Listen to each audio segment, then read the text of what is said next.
Good afternoon, everyone. We're going to get started in just a second.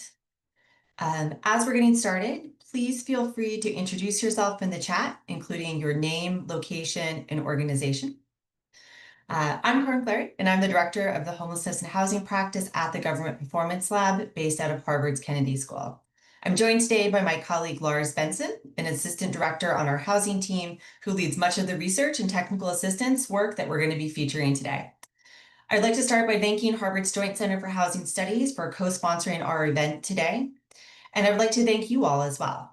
From the registrations, we see that so many of you are practitioners and public servants that are working in housing stability, and we really appreciate that you're taking time away from the pressing demands of your job to join us for the next hour. Today, we're excited to talk about how system leaders can use data to make the most of one of our most precious and currently vulnerable housing resources, permanent supportive housing. We'll focus especially on opportunities to improve the efficiency, effectiveness, and equity of the referral process for clients that are entering PSH through coordinated entry. Together, Lars and I are going to weave together our research findings, examples from our national TA support to highlight both what we see as the primary challenges and immediate opportunities for gains in this space. A final bit of housekeeping before we jump into the presentation. We're going to be turning off the public chat in just a few minutes after we see the intro start to wind down, but please do submit your questions throughout the presentation, and our team will be monitoring and gathering for the open Q&A section at the end. Here's our plan for the next 60 minutes. I'm going to start with an introduction and a brief background on the Government Performance Lab. Then we'll try to tee up our discussion in the context of why maximizing supportive housing matters and how data can really reveal gaps in your current system. We'll share highlights from national findings on PSH utilization, focusing on measurement and analytics. We'll then talk through a few community case studies where data-driven tools have delivered real change. And then finally, we'll leave time at the end for your questions and a discussion about actionable next steps based on the data we think you can use to really create improvements in your system. First, let me just tell you a little bit about the Government Performance Lab and just who we are and what we do. The Government Performance Lab, or the GPL, is based at Harvard University. Our mission is to help public agencies use solid data and real evidence to create better outcomes in complex social issues. Over the past decade, we've partnered on more than 275 projects across 40 states in fields ranging from child welfare and criminal justice to, through the work my team does, homelessness and housing.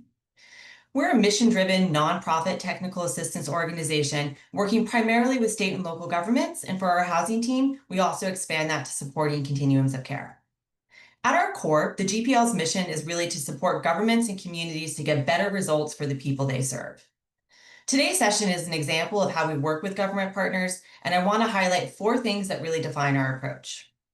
First, we use data strategically to transform services and create real change for the residents across all of our teams, regardless of location or policy focus.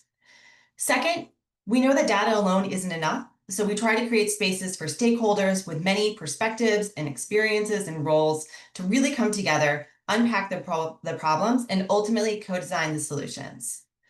Third, we view data-driven decision-making as a muscle. It really gets stronger with practice, and building this capability is a focus of all of our technical assistance.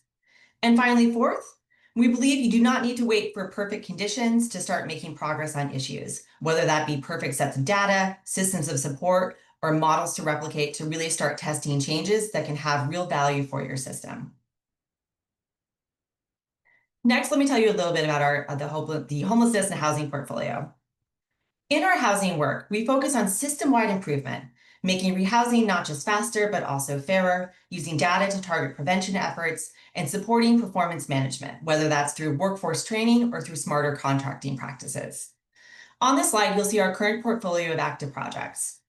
A common thread through all of them, no matter the focus or the location, is our use of high-quality actionable data as a tool for both visibility and accountability. This helps leaders spot bottlenecks, measure equity, and track real progress.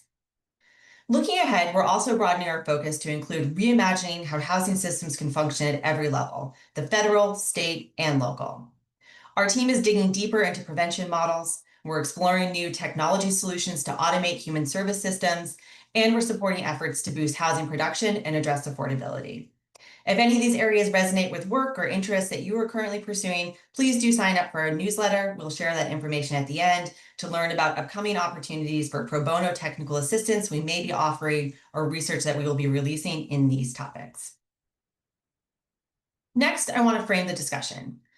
Before we dive in, I really want to name that at the heart of what we're talking about, inefficiencies or underutilizations of PSH, this really is often a problem that communities don't think they have. With urgent needs and constant pressures on resources, it's easy to assume that the issue couldn't possibly be local. When we have so many people that are waiting for housing, staff are working at full speed, how could supportive housing possibly sit empty? But that's exactly what our research and technical assistance work has uncovered. Hidden but real challenges, often more persistent than we really want to believe. Even more, it's usually not about the people that are doing the work, but about the support systems they're working within that are ultimately slowing us all down. So as we go through today's data and examples, I invite you to stay curious. Could there be hidden blind spots in your own community? My hope is that you'll leave not just with answers, but with new questions and practical tools to bring back home to your jurisdiction to assess your own system. Just to set the stage for today's core topic, let's take a step back for a moment and consider why we think this work is so urgent, always, and in this particular moment. You already know, the situation at both national and local levels is more challenging than ever, with increasing numbers of unhoused people, a greater shortfall in deeply affordable housing, and significant federal uncertainty on the horizon.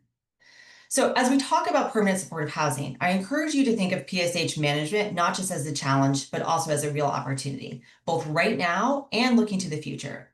What we do today matters. It not only matters for the urgent current crisis, but it also affects housing development down the line.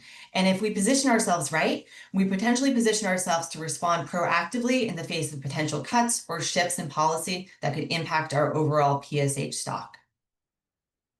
Okay. Let's get into what we think of as being some of the critical data for management of supportive housing. At the heart of effective PSH management, we really believe that there are three key metrics. But here's the challenge. In most systems, they're surprisingly hard to calculate and track in real time. Let's start with the first metric, simply tallying what the PSH system makeup is. On the surface, this should be easy objective number, right? It's supposed to live in the official system of record in HMIS. But as soon as we dig deeper and try to pin down the quote unquote real number, things get more complicated.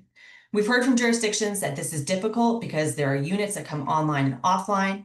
Most of the time, units are layering different sources of funding that are overlapping, making it difficult to isolate how many units are unique. And it's really even comes down to often being definitional differences about what counts as PSH. All these factors mean that even a very simple real-time tally can become surprisingly hard and a pretty fluid number. Next, how many of our units are vacant?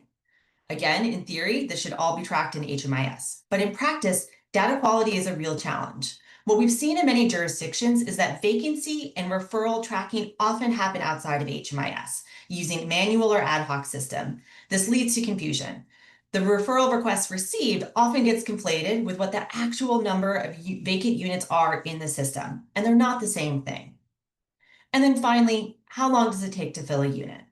Again, seemingly straightforward, but the data often isn't as granular or reliable enough to tell the full story. Most of the key interim steps, where people are really getting stuck, are being tracked offline, if they're tracked at all. What's recorded in the official system is usually just the basics, entered for compliance, not the actual information that reveals bottlenecks in your process. But here's what I really want to underscore. If your system has vacancies, if there are slow timelines, or if there's limited visibility, it's probably not because the people aren't working hard. Far from it. What's really missing is the right supports, the tools and resources to do the work efficiently and effectively.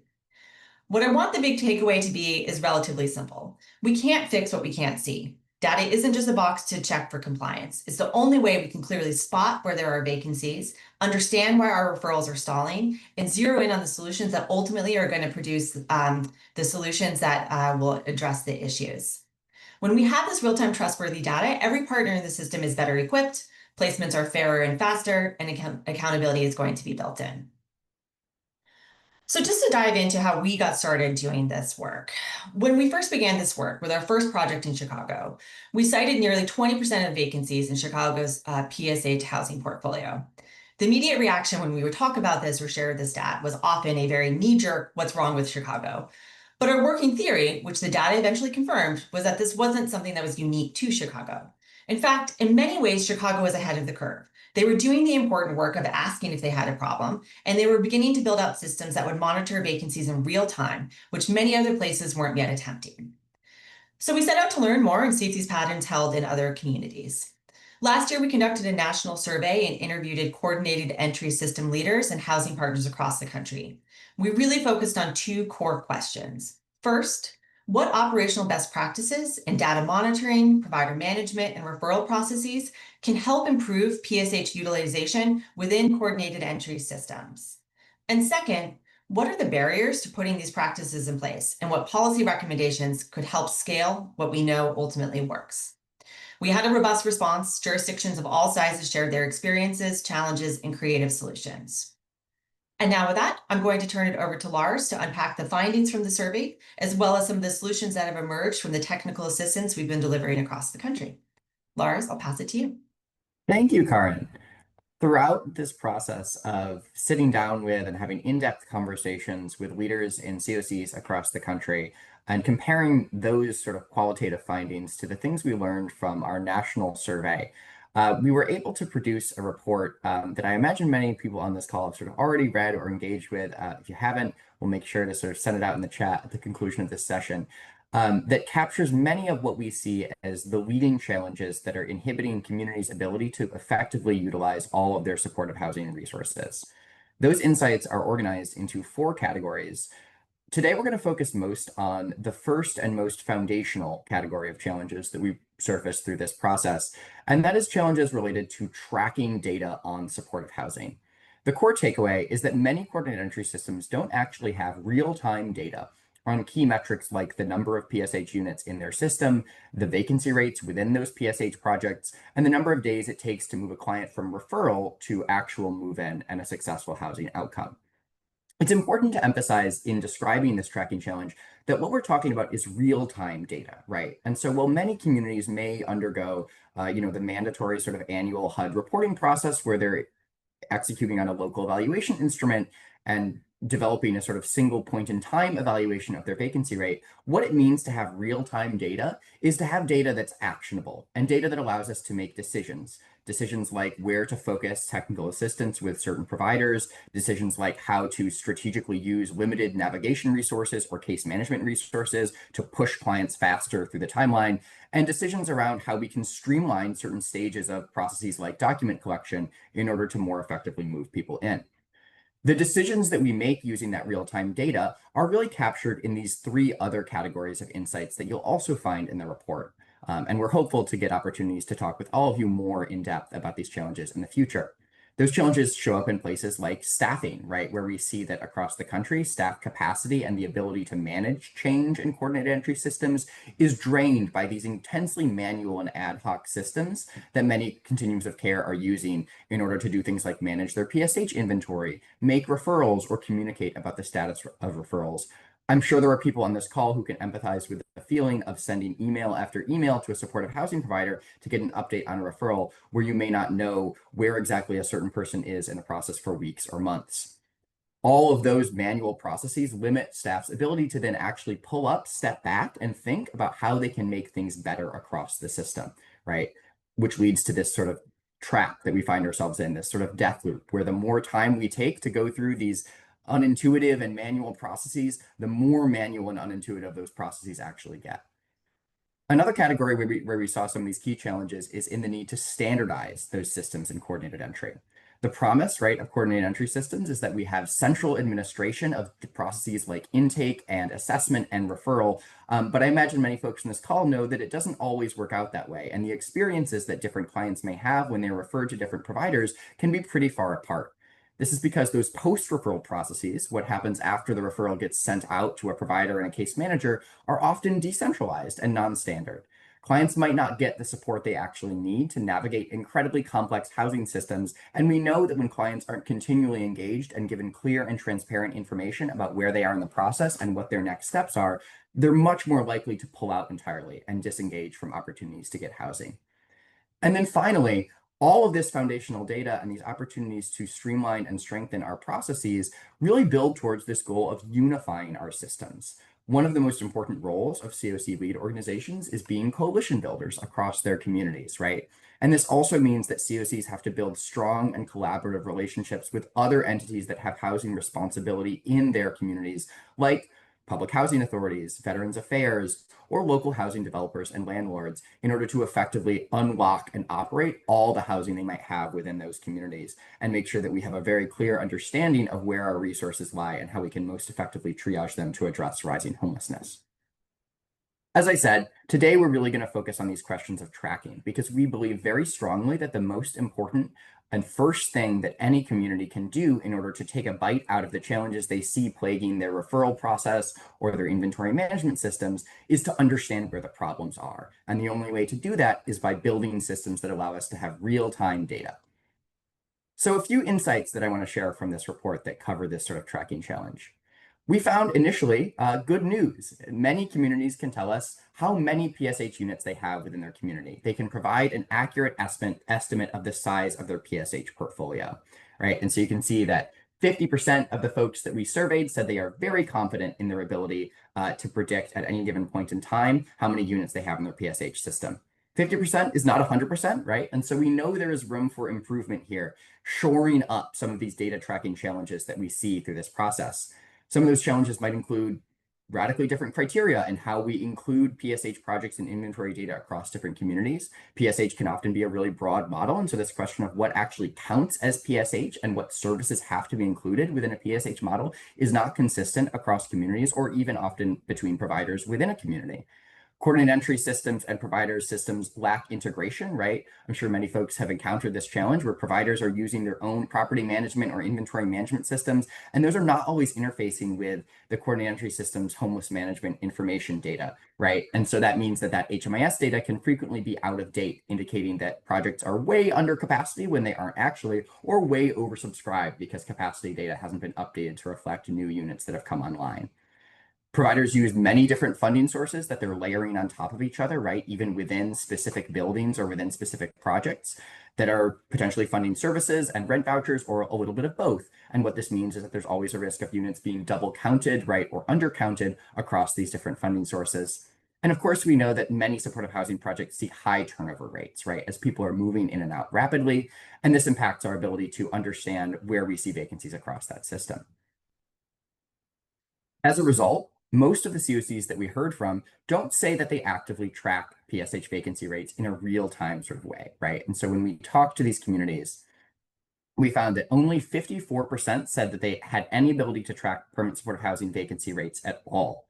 That means that almost half of those communities really just don't have any understanding at a point in time of how many supportive housing units might be vacant outside of those point-in-time annual assessments that we described.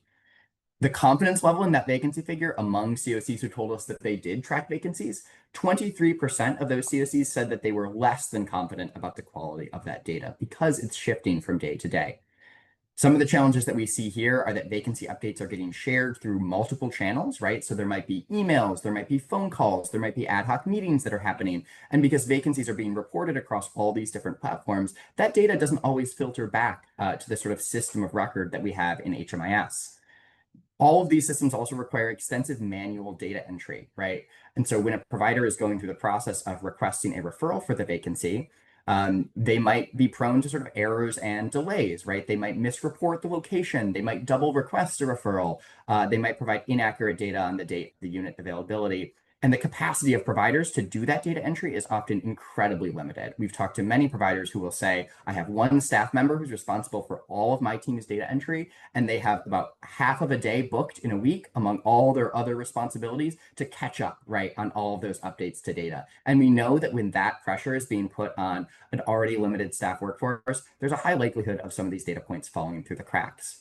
Another thing that we really frequently found when we dug in deeper with jurisdictions that told us, yes, we track PSH vacancy rates, was that in many cases, what they're actually tracking is referral requests, right? Which is to say that a provider has identified a vacancy, come to coordinated entry and said, we'd like you to refer a client to us to close that vacancy.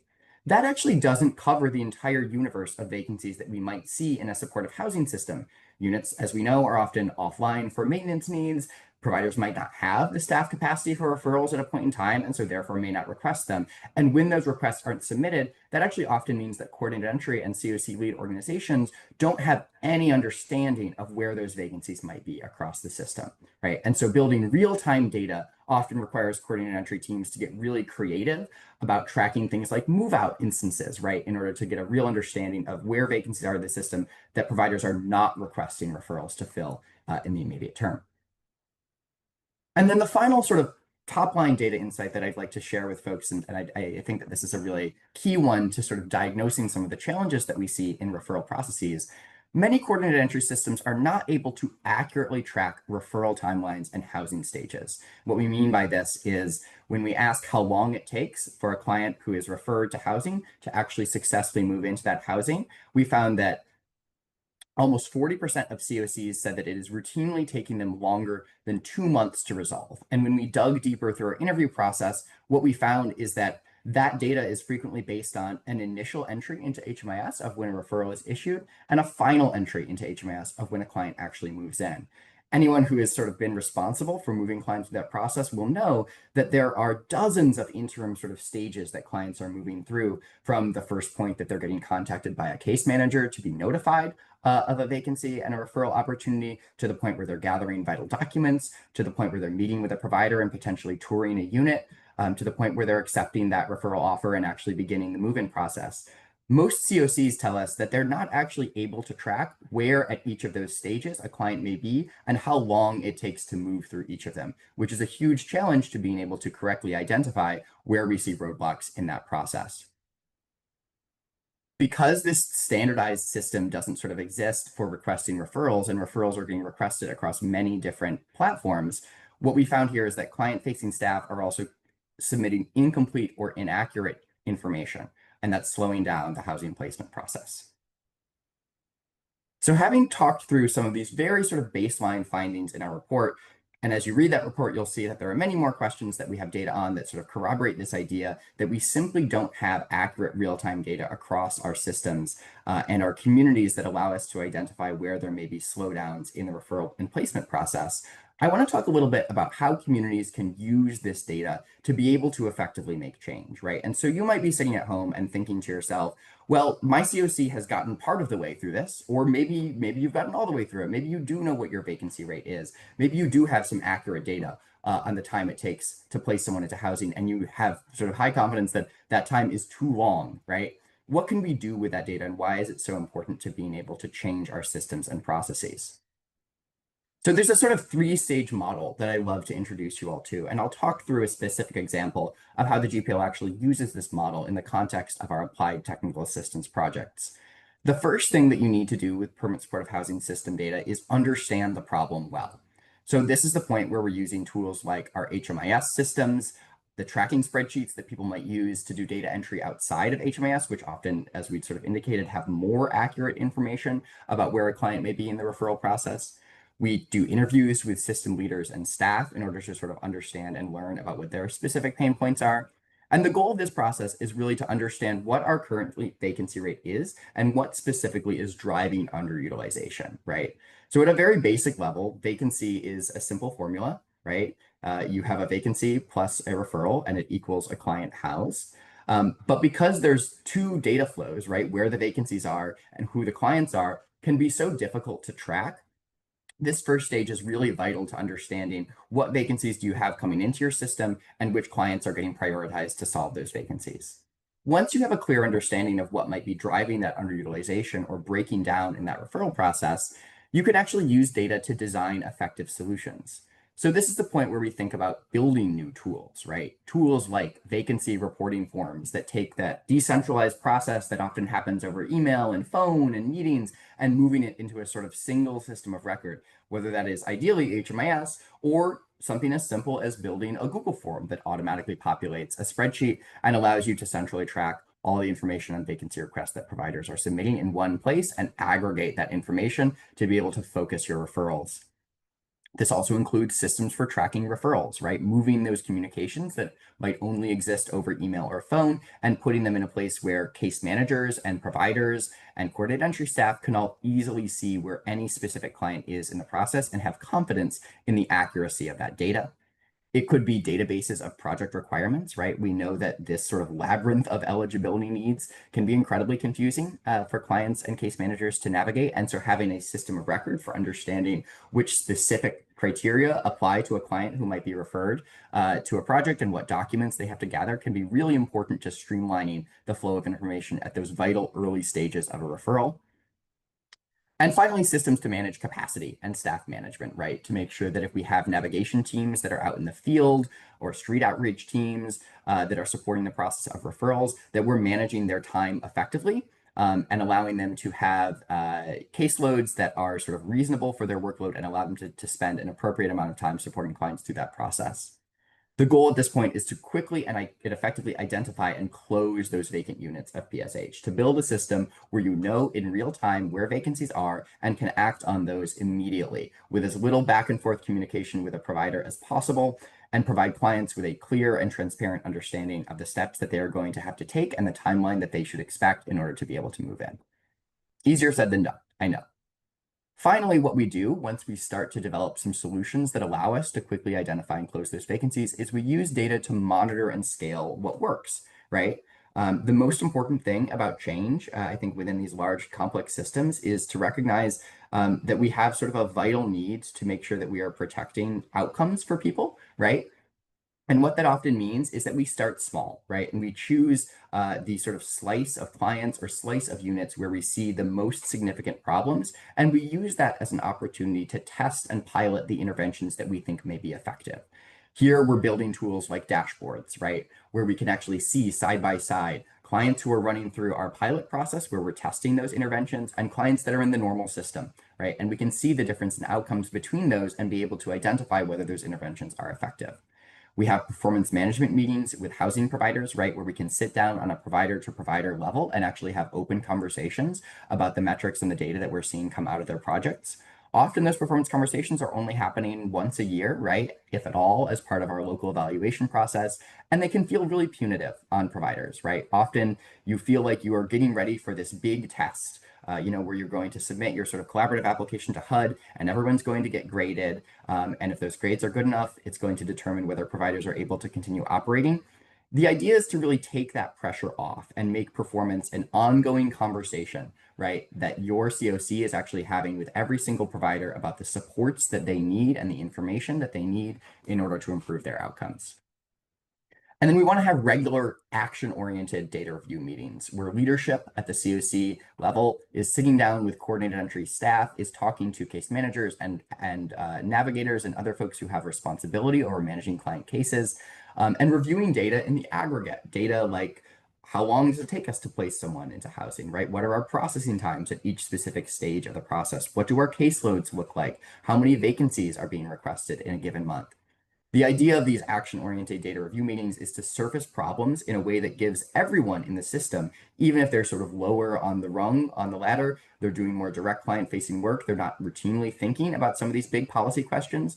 You want them to have as much insight into the system as a whole as they need in order to understand exactly how their piece of the puzzle fits into coordinated entry as a whole. And the idea here is to really keep implementation processes running smoothly and to really learn about what is most effective. So to take you through how we use data to make change in this sort of three-stage model, I want to talk about one specific project example, which is our work and supportive housing in Chicago. As Carin alluded to earlier in the presentation, this work that we did in Chicago is really the foundation of this sort of national platform around understanding vacancies in supportive housing. It is the first project that we at the GPL had an opportunity to do that was explicitly focused on identifying a PSH vacancy challenge, diagnosing it, and then building a solution within coordinated entry to it. And in the last sort of 3 years, we've had opportunities to work with the Chicago team to significantly expand this work in a way that is now covering everyone who's moving through coordinated entry, right? Thinking back to that model of identify things that might work, identify where the problems are, pilot a solution, understand its effectiveness, and then scale it to the system as a whole. So Chicago's continuum of care initially worked with the GPL to start by reviewing PSH vacancy data and identified that they had an issue with slow and frequently unsuccessful referral processes. First thing that we did was we looked at HMIS data to try to understand the vacancies across systems, and we found many of the challenges that we surfaced in our national report as well. We had projects that were showing up as having 130% enrollment. We had projects that were showing up as having 5% enrollment, right? The kind of data that you look at it and you say to yourself, I know that there's something that's not right about that. So what the Chicago team did with support from the GPL was we sat down with providers across the whole spectrum of outliers, and we tried to understand why data might be out of date and manually correct that data. This is a time-intensive process, right? It requires COC leadership to actually make time to sit down with provider leadership, to look at data together, to figure out what's inaccurate, and to change it sort of within HMIS as the system of record. But it's really worth it, both because it gives you an accurate understanding of the aggregate vacancies across your system, and because it reminds providers of the importance of reporting accurate data and how it is connected to support that they can actually get from the COC and from the coordinated entry system. So through that process, by checking manually with all our providers, we found that almost 20% of PSH units were vacant across Chicago's COC, which was roughly equivalent to a little over 1,000 units at that point in time. The next thing we said was, okay, we know that there's a vacancy problem, but we don't quite know why. And you remember the sort of equation that I described, right? It's very simple.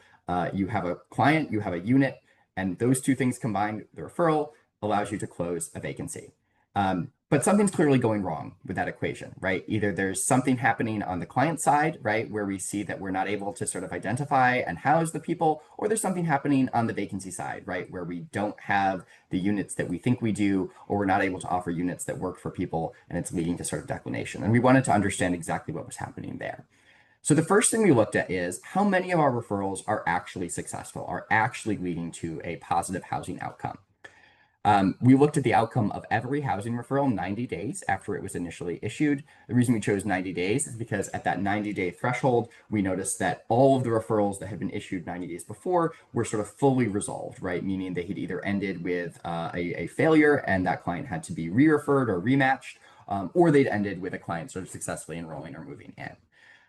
What we found was at the 90-day threshold, only 38% of the referrals to PSH that were made by the coordinated entry system were actually leading to a stable placement in PSH.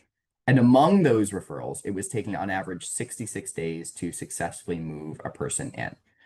So if you think about it, if clients are getting, unsuccessful referrals and only 38% of our referrals work, and it takes 66 days when it does work, most of those clients are actually getting multiple referrals before they move in. So from the client perspective, if they're getting up to 3 referrals, you could actually be looking at as much as 180 days that a client is waiting before they have a referral that works, where they're able to move in and they want to uptake that referral and they're successful, right? So this is a really significant drag both on the client side, where we're moving through these really long timelines, and on the unit side, where this whole time, we have a unit of PSH that's not being effectively used and staying open. But that still doesn't quite tell us what we need to change, right? Now we just know referrals are not necessarily working. And we know there's so many components within that referral process that could be going wrong that it doesn't quite give us a sense of what the specific things that we might want to adjust are.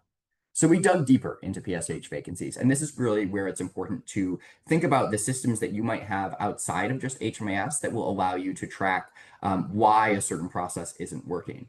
So here we were able to use some HMIS data to start, right? That gave us a baseline. We have data on why referrals are unsuccessful. So every time that referral fails, a person has to log a reason for that, right? From a list of sort of approved reasons in HMIS.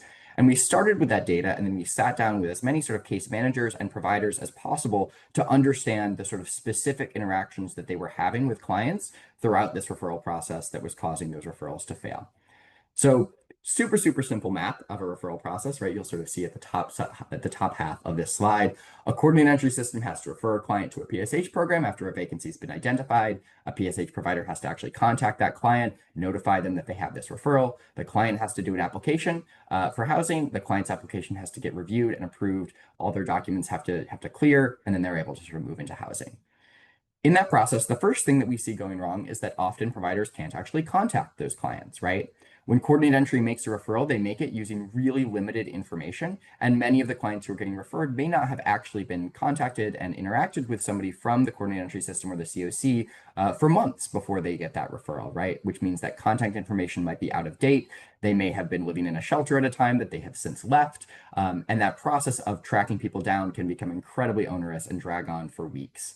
In 54% of cases where referrals failed, we learned that this was because providers were not able to contact clients that they referred to their projects. If we can contact a client, we need to actually get them to accept the housing referral, right? And a client might choose to decline that housing referral. Again, the challenge here is limited information, right? Because we don't always know a client's specific needs and preferences at the point that we're making a referral to them.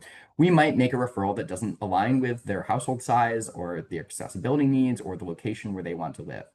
In 16% of cases, those unsuccessful referrals were because a client declined the referral offer after they received it. And then finally, even if a client is interested in the housing that we're offering them, there's always a chance they're not going to be able to prove that they're eligible.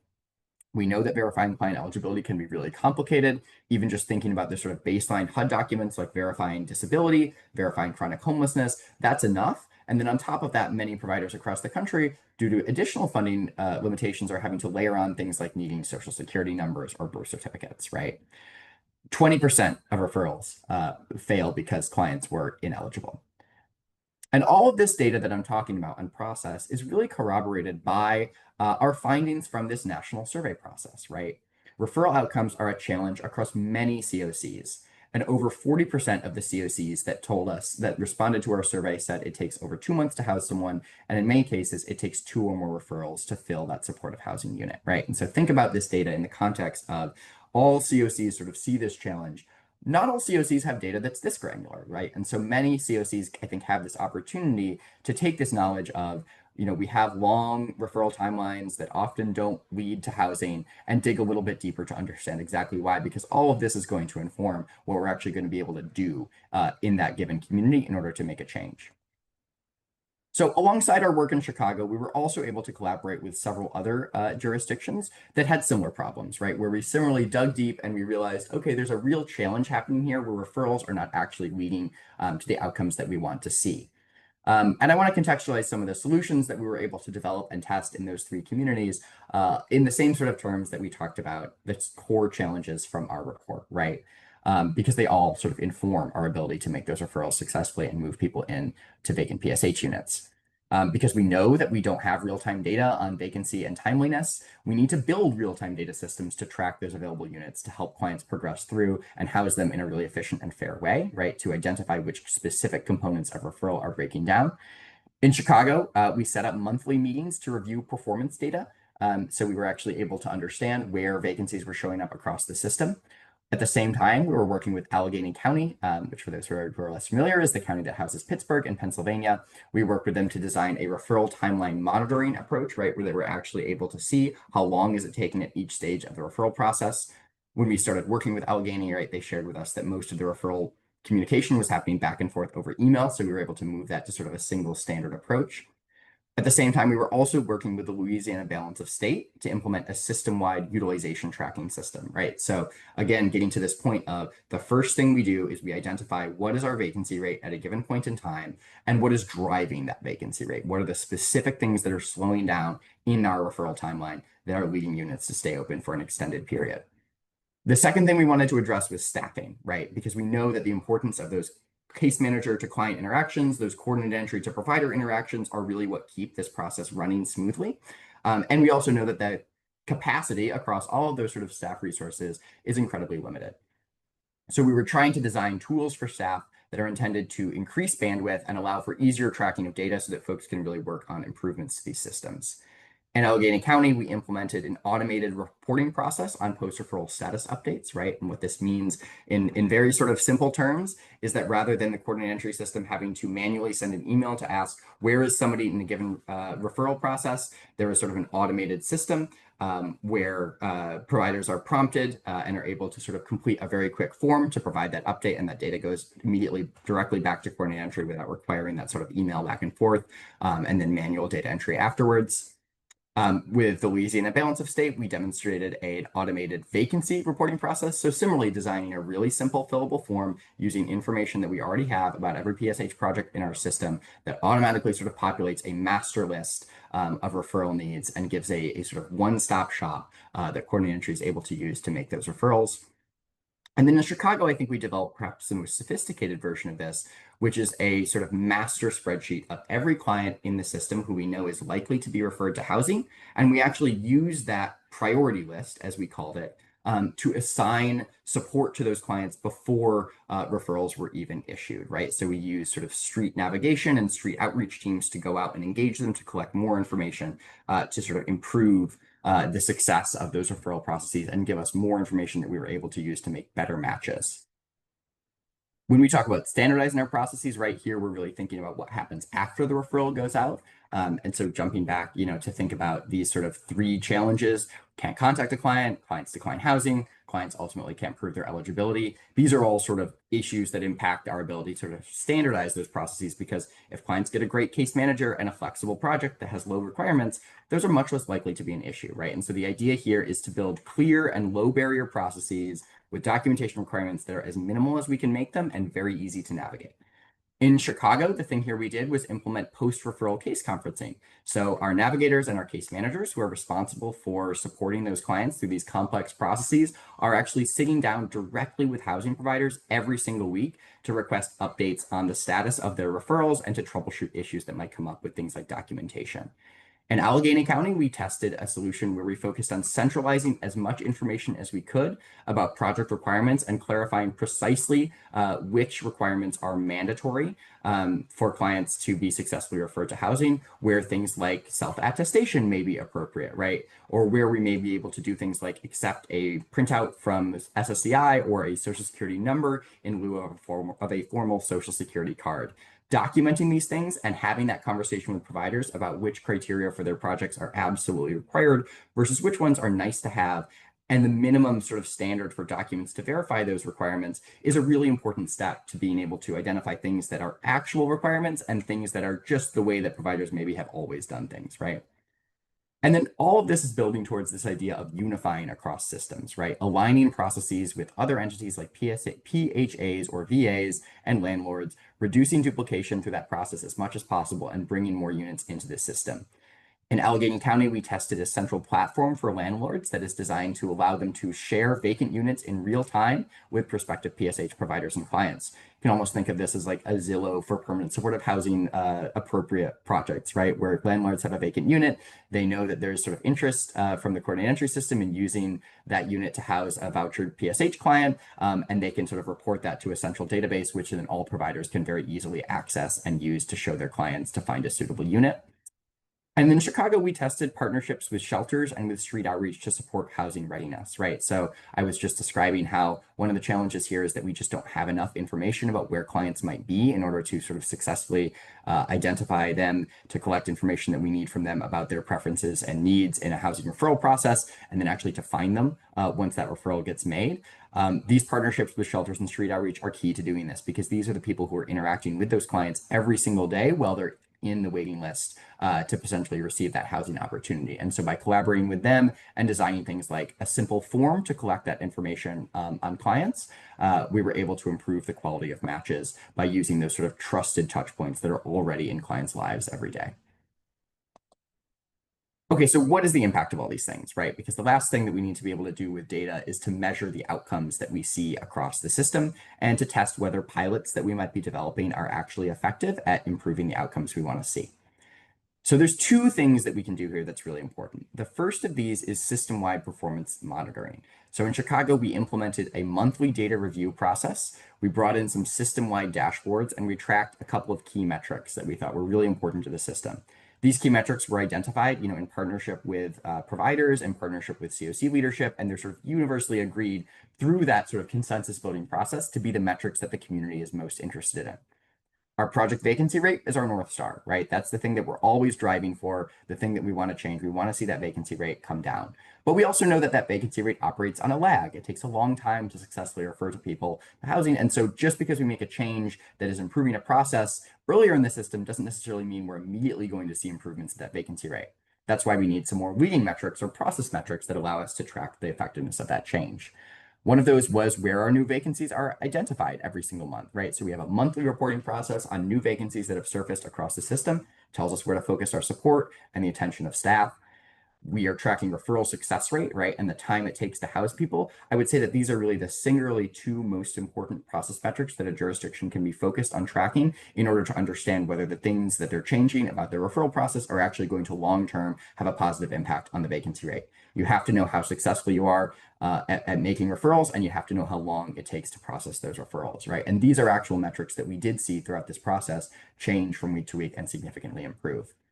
And then finally, you also want to track reasons for referral failure, right? So understanding why referrals are unsuccessful is important to closing gaps in those systems. That's how you get to the point, right, of this huge sort of inventory of solutions that I just briefly talked through. Each of these is driven by knowledge that is specific to these jurisdictions about why referrals are not successful, whether it's due to a lack of information on clients, making referrals that clients don't ultimately want, not being able to find clients where they are, or not being able to successfully move them through documentation processes. The other type of sort of data monitoring you want to do throughout this process is actively comparing data from your pilot interventions. So in Chicago specifically, we piloted a model where those priority list clients, right, those clients who we knew under community prioritization were highly likely to get referrals in the next few months, were offered dedicated support from a housing navigator before they got referred to a PSH provider. They had a person who would work with them throughout the entire process, who would share information with them about the projects that they might be referred to, who would help them document their disability or document their chronic homelessness as early as possible in that process, because we know how long those pieces of documentation can actually take to collect. And then that person was their touch point throughout the entire system, right? So even after they got referred, as they moved through, that person was representing them in client case conferencing conversations. They were working with coordinated entry to get updates from providers, and having that sort of single trusted person, I think we found was incredibly important to being able to move clients through quickly. As a result of those changes to the way that we referred people and the supports that we gave them, we saw a really significant improvement in the number of PSH referrals that actually led to a stable housing placement. We went from 38% referral success to 71% referral success, and a significant improvement in how long it took us to house those people. We went from taking 66 days on average to successfully move someone in for a successful referral to 42 days. This was a narrow pilot, as I said, right? So this really affected only 22% of the clients that were housed in that period, but it established a base of evidence that allowed us to take those things that worked and then scale them to a system as a whole, which is a really important role that the sort of COC in Chicago is now carrying through. Just to wrap up, I want to offer sort of 3 suggestions on things that folks on this call could go home and start working on today in order to begin making the same kinds of changes that we just talked about guiding COCs in Chicago, Allegheny, and Louisiana through. The first of those is to actually track your utilization in real time. Review the available data you have on project utilization within HMIS, and then cross-check that data with providers, right? Identify where there are outliers that don't look right. There's data that is maybe misleading or out of date or deceptive, and get to that point where you really do have real-time data on where vacancies are so that providers understand the expectations placed on them to keep those data updated. The next thing you want to do is actually dig deeper on referral success, right? So evaluate that data from HMIS, bring in external spreadsheets or tracking tools. This could even be things like case management notes, right, that are living on sort of individual paper notebooks or in case managers' heads, right, to understand how long referrals are taking, but actually also understand why they are failing. You need to sort of make those faster and more accurate referrals in order to improve utilization. And so you really want to inventory every single data source you might have that would tell you something about why referrals fail. And then finally, convening stakeholders, right, to talk about performance, taking all of that information on where vacancies are in the sort of PSH system, the reasons that referrals are unsuccessful, and the things that break down the process, and sitting down individually with housing and service providers to talk about their specific data in reference and in sort of scale with the data that you get from your entire system, understand why certain units they have may be persistently vacant, and ensure that data is accurate. One thing that we found pretty quickly when we sat down with providers in Chicago was that providers who had SRO units, right, or studio units were much more likely to have persistently vacant units. And that completely changed our referral strategy for how we place people into housing and was something that we never would have really understood unless we'd sat down with providers and started to have those conversations about why they had sort of persistent vacancies in their supportive housing projects. Reviewing that utilization data allows you to start this conversation about performance so that you're not just sort of scrambling every year to complete your local evaluation instrument, but you have something that is sort of real time and accurate. And I'll pass back to Carin to sort of transition us to our Q&A and can share a little bit more about how you can keep in touch with the GPL and our housing and homelessness team to think about how to optimize your own PSH system. Great. Thank you so much, Lars. We'll let you take a sip of water after talking for so long. Thank you, everyone, for submitting your questions. We're going to toggle now over to the Q&A part. I will say that a lot of the questions that have been coming in are about how do we learn more about this? Where do we find out about upcoming technical assistance opportunities? Can we find out what the actual results were, the tools? You're talking so fast. And so here we are flashing where you can learn more about any of our work, both broadly for our whole housing portfolio and the GPL, as well as the specific publication. It's a big one. We tried to do the sort of TLDR version for you all here today, but then also where you can sign up for a newsletter, which is where we announce when we share other upcoming research opportunities, technical assistance opportunities, and release of publications. I also believe we are going to share in the chat some upcoming events that the Joint Center is going to be hosting to promote as well. And then I think now we can probably take the slides down and we will go over to questions. So Lars, one of the sort of categories of questions that we got a lot of incoming on was around data quality. And so when you looked at the HMIS data in Chicago, did you do sort of validity checks or like how do you compare it against? Like I think one of the major themes that we're hearing from people is that often the HMIS quality of the data is inconsistent or it's inaccurate. What did you sort of learn in Chicago in terms of being able to make progress and move forward, even when you had imperfect sets of data that were there? Yeah, that's a great question. And I think does get back to, I think, something that's very important to the GPL, which is not sort of waiting for perfect data in order to make change, right? Because we know that our data systems are never going to sort of get to like complete accuracy. So I think as I sort of alluded to, we did realize pretty early on that the data on vacancy that we had in HMAS was inaccurate. Another piece of data that is consistently inaccurate in HMAS is process data around like move-in dates, right? So providers frequently won't update the sort of final move-in date for a client at the end of the process, which means that referrals maybe look longer than they actually take.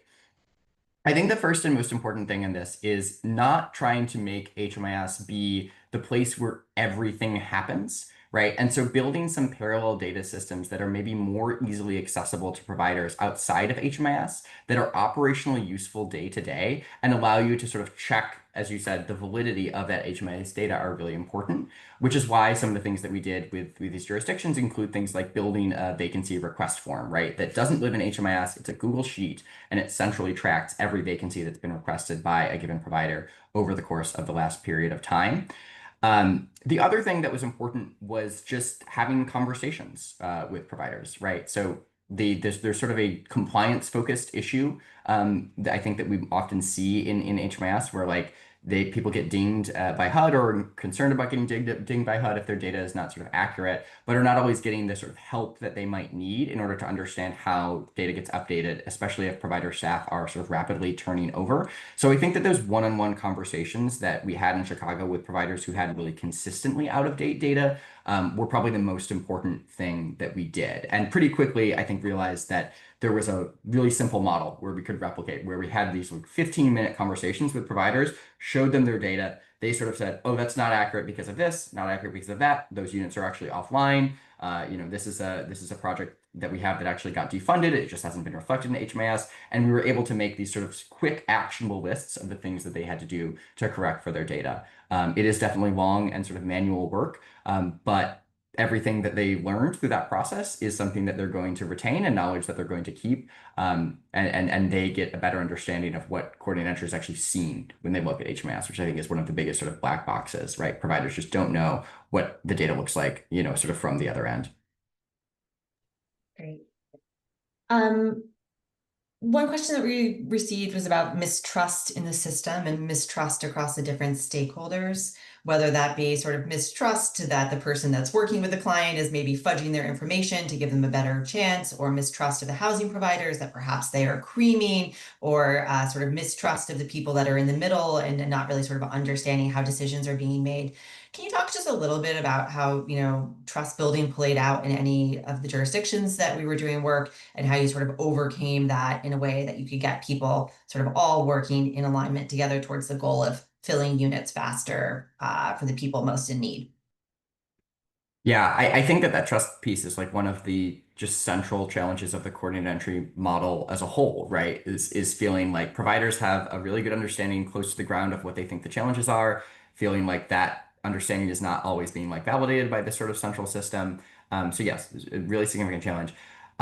One of the first things that we did was we did some sort of mapping on like what people in the system sort of consider their interests to be, right? So a case manager's interest is like housing their client as quickly as possible, wherever they sort of can, right? And if that means that there's sort of flexibility in sort of how we're describing things like disability, that sometimes happens, right? So first, just sort of validating that everybody has their own interest in this process, but we're all also trying to operate in a system that has really limited and constrained resources. One thing that we did was we sort of jumped back to community prioritization with the teams that we sat down with, right? And so we'd get providers, case managers, navigators all in a room, and we'd think about these are the criteria that as a community, the COC has decided are sort of most important to prioritize in a client and the clients that we consider to be the most vulnerable. So how do we make sure that we are serving that type of client, right? Um, and to do that, we sort of demystified some elements of the coordinated entry process, right? So we sat down with those big spreadsheets, right, where providers could see everyone who was being referred to them at a given point in time, and we allowed more transparency into how those referrals are sort of getting made. Another thing I think that was really important to building trust here was making providers, especially providers, but also I think case managers to some degree, feel that they were getting significant benefit out of engaging in this process in the form of faster referrals, and more accurate referrals, right? And so providers often, will complain we're not sort of getting the referrals that we think align with our sort of service level as a PSH project, or we're getting clients who sort of aren't ready to move in, and that's why it's taking us so long, and then our sort of metrics get worse. So just being able to say, we are going to aim to cut referral timelines by sort of 2 weeks through this process, right? And making that commitment really clear, it makes people much more willing to sort of engage and trust that the system is referring out the right people. So I think just thinking about like what material benefit, you know what I mean, does a provider get to the metric that they most care about, which is generally like, is my unit filled, right? Is my funding safe? Great. Um, we're getting questions around the sustainability around any of these sort of systems. Can you just talk a little bit about both what we did in the jurisdictions and sort of how we approach sustainability in terms of getting the infusion of GPL support where you have a team that is working on this, but then what sort of happens when we sort of go away? Can you talk a little bit about what did happen when we sort of rolled off this project and started working on something new, maybe in the case of Chicago, and also just our sort of approach to being able to set up systems from within so that they don't need us or always need external support to be able to run?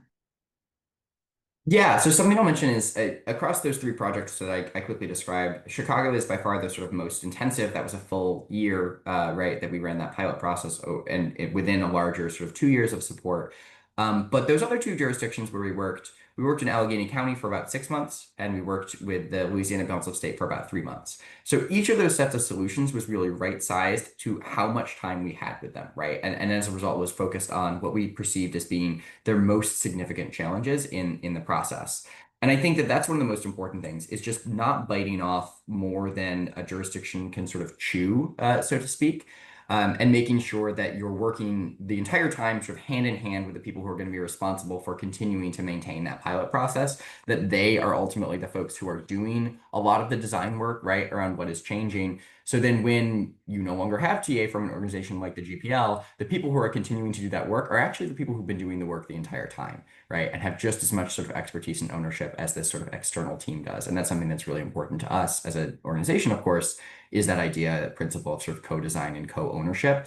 Across those three communities, there are specific teams on the coordinated entry side that are leading all of that work sort of going forward. And it's all been able to continue, right? Obviously, there are small things where like you're scaling from 22% of the system to 100% of the system, and it means that you can't case conference every single client every week. You have to get a little more creative about designing a case conferencing cadence that really works. It requires us to do more triaging and to be in active conversation with the sort of navigators, right, that we're working with through that process to understand what has actually made their lives easier about this sort of pilot that we tested. We keep those things, and we can sort of decrease the intensity of some things that are maybe less important. Great. And the last question I'll take, it's around staffing. How do we minimize the need for providers and case managers to have to report data to multiple sources? These are good recommendations for data tracking, but represents an additional task. And I would say, absolutely, we agree. We are trying to, first and foremost, have immediate impact and work within the systems as they currently operate. But as I alluded to in the beginning, we are increasingly trying to think about how do we both, number one, figure out ways to have stronger tech solutions as the ultimate backbone so that more systems can talk and there is less need for sort of manual entry into this. And second, also just really reimagining what these systems could look like at all levels of government, including how do we reduce the burden and sort of the orientation towards compliance if we were to dramatically reimagine what the system could look like at the federal or the state level. We are now at time. I want to thank you all for joining us and for all your great questions. I will again share that we will have this up on JCHS's website. Hopefully we've shared our website. And thank you again to the Joint Center for co-sponsoring and running support for us to facilitate today's event. Thank you, everyone.